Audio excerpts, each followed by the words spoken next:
প্রথমে আপনাদের কাছে ক্ষমা চেয়ে নিচ্ছি, কারণ ভিডিওটা আপলোড করতে একটু দেরি হয়েছে।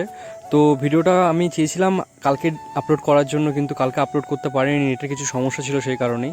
দেখতেই পাচ্ছেন উল্টোরথে চলে এসেছে আমাদের এখানে গয়েশপুরে মেলা দেখতে পরিবারের সাথে। এই যে মেলাটি হচ্ছে দেখতে পাচ্ছেন, এটি অনেক বছরের পুরনো। এই যে রথটি, এই রথটি আগে বাঁশ দিয়ে তৈরি করা হতো সাধারণত, এখন সেটি বন্ধ করে দেওয়া হয়েছে, এখন লোহা দিয়েই তৈরি করা হয়েছে। রাস্তাটা কি বলুন তো, এখন গয়েশপুরের রাস্তাগুলো চওড়া করা হয়েছে, তো সেই কারণে রথটাও অনেক বড় করা হয়েছে আগের থেকে। অনেক কিছুই পরিবর্তন হয়ে গেছে এত বছরের মধ্যে। তাছাড়া দেখুন কত ছোটোখাটো দোকানপাটও বসেছে এখানে। আগের মতন মেলা সেরকম ভিড় হয় না, সেরকম মেলার মধ্যে দোকানপাটও বসে না।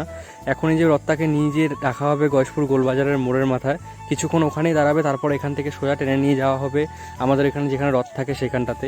দেখতেই পাচ্ছেন রথের মধ্যে যারা রয়েছে তারা খুব সুন্দরভাবে রথটাকে টেনে নিয়ে যাচ্ছে। তাছাড়া ছোটোখাটো খেলনার দোকানপত্র বসেছে, অনেক ছোটোখাটো দোকান বসতো আগে, কিন্তু এখন সেগুলোও বসে না, এখন কম দোকানপত্র বসে। আর রথ দেখতে জুতো ছিঁড়বে না এমন কি কোনোদিন হতে